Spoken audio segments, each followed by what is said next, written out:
Halo teman-teman, salam semangat, salam ceria, belajar berkarya. Perkenalkan, saya Hairunisa Hanan Pratiwi, mahasiswa S2 Teknologi Pendidikan Universitas Negeri Jakarta. Pada kesempatan ini, saya akan sharing sebuah handbook dengan judul The E-Learning Designers sebagai panduan praktis untuk proses pengembangan e-learning untuk desainer e-learning pemula. Bab 4, Plan the Project. Tantangan terbesar sebagai profesional pembelajaran adalah memberikan solusi yang tepat untuk masalah yang muncul. Tidak semua masalah kinerja karyawan dapat diperbaiki dengan pelatihan. Sebelum menentukan apakah pelatihan akan memperbaiki masalah kinerja tertentu atau tidak, penting untuk memahami apa yang menyebabkan kurangnya kinerja. Ketika orang tidak melakukan hal-hal yang seharusnya mereka lakukan, mungkin ada sejumlah alasan mengapa. Misal, bagi seseorang adalah diet dan olahraga. Saat ia tidak makan makanan yang benar dan tidak selalu olahraga dengan intensitas yang sering, apakah ia membutuhkan lebih banyak pelatihan tentang kebiasaan makan dan olahraga yang benar? Sama sekali tidak.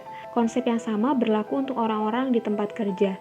Jika karyawan tidak melakukan tugas tertentu, mungkin penyebabnya tidak ada hubungannya dengan kurangnya pengetahuan atau pelatihan. Sebagian masalah kinerja disebabkan oleh kurangnya pengetahuan. Misal, seorang sales tidak mengetahui fitur atau manfaat produknya untuk dijual ke pelanggan. Kurangnya keterampilan. Misal, sales berjuang untuk mengatasi keberatan dari pelanggan. Kurangnya motivasi. Misal, seorang sales ditugaskan menjual produk lebih banyak dibandingkan sales-sales yang lainnya. Kurangnya sumber daya. Misal, sistem yang digunakan sales lebih lambat dan memakan waktu yang lebih lama. Tugas yang perlu dilakukan oleh instructional designer adalah memvalidasi penyebab masalah kinerja dan merekomendasikan solusi yang tepat. Maka perlu dilakukan analisis kebutuhan.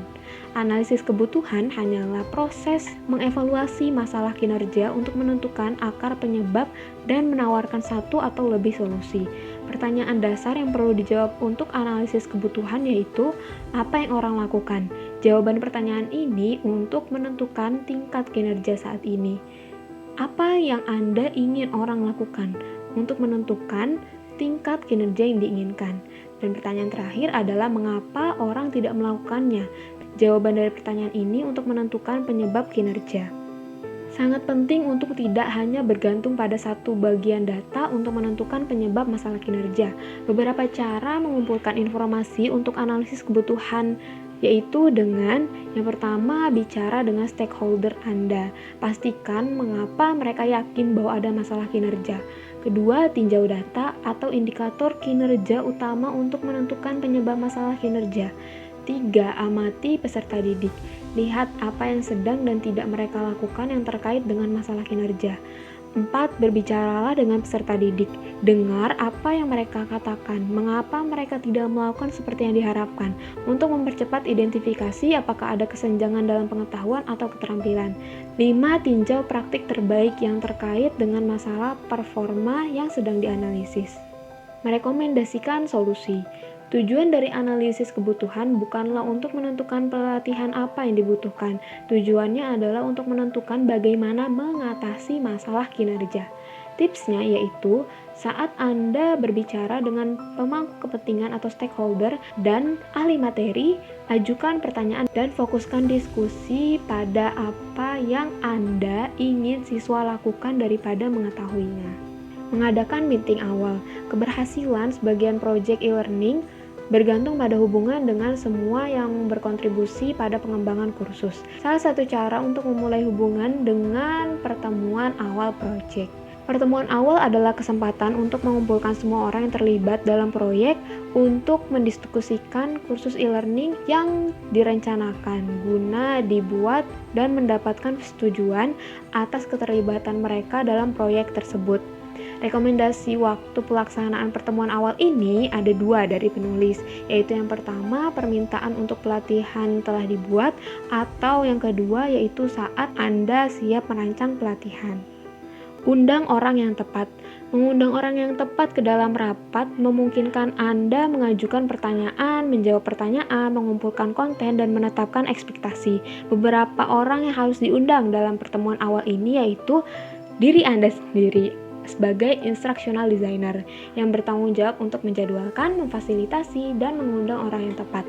Dua stakeholder seperti petinggi eksekutif atau orang yang terkait erat dengan area proyek ini untuk melihat arah proyek. 3. Pakar mata pelajaran atau ahli materi, orang yang paling dekat dengan Anda selama pengembangan. Mereka memiliki informasi yang Anda butuhkan untuk memecahkan masalah mereka.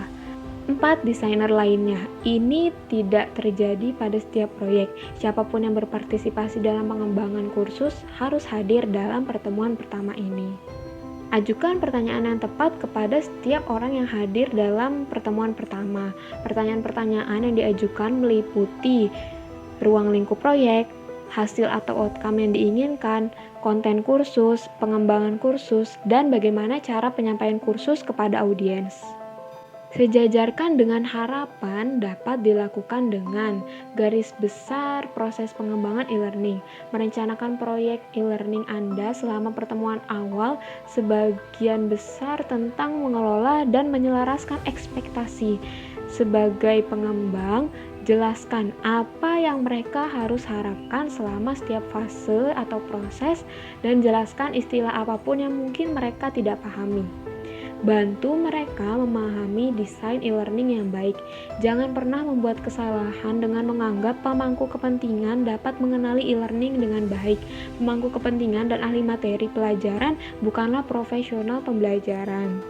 Jelaskan peran mereka dalam proses pengembangan dan peninjauan. Pastikan untuk menjelaskan kepada pemangku kepentingan dan ahli materi apa yang Anda butuhkan dari mereka selama proses berlangsung. Buat rencana proyek. Salah satu hal yang mungkin terjadi selama pengerjaan proyek adalah orang yang terlibat di dalamnya pergi meninggalkan proyek atau terjadinya perubahan tak terduga atau biasanya disebut dengan scope creep. Untuk menghindari hal tersebut dan memastikan Anda selaras dengan ekspektasi pemangku kepentingan adalah membuat rencana jadwal proyek. Rencana proyek e-learning adalah dokumen sederhana yang dirancang untuk menguraikan semua detail penting yang terkait dengan proyek. Rencana proyek juga membantu menjaga akuntabilitas selama proses pengembangan dan memastikan setiap orang yang terlibat memahami tanggung jawab mereka.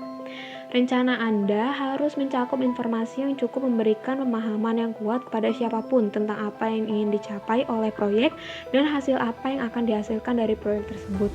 Isi dokumen dapat berisi detail informasi proyek dasar, peran dan tanggung jawab, tentukan apa yang akan disampaikan proyek, garis besar, rencana implementasi, dan pengukuran. Menyusun timeline proyek.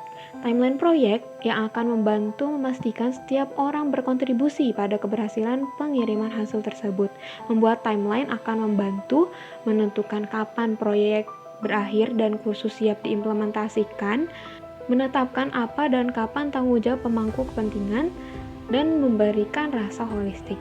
Di dalam timeline setidaknya harus mencakup tentukan hasil dalam proyek dari awal hingga akhir, tentukan siapa yang bertanggung jawab untuk setiap pencapaian atau hasil, serta tentukan kapan setiap hasil diharapkan akan selesai. Hal yang perlu diingat saat membuat timeline proyek yaitu fokus pada konten yang perlu di-share. Perhatikan setiap itemnya. Jelas mendefinisikan masing-masing penanggung jawab, identifikasi siapa yang bertanggung jawab di setiap item, tetapkan waktu pengiriman item. Saat Anda melakukan ini, ingatlah untuk bersikap realistis tentang berapa banyak yang dapat dicapai dalam waktu tertentu. Sekian yang bisa saya sharingkan pada bab 4 ini, semoga bermanfaat and see you next time.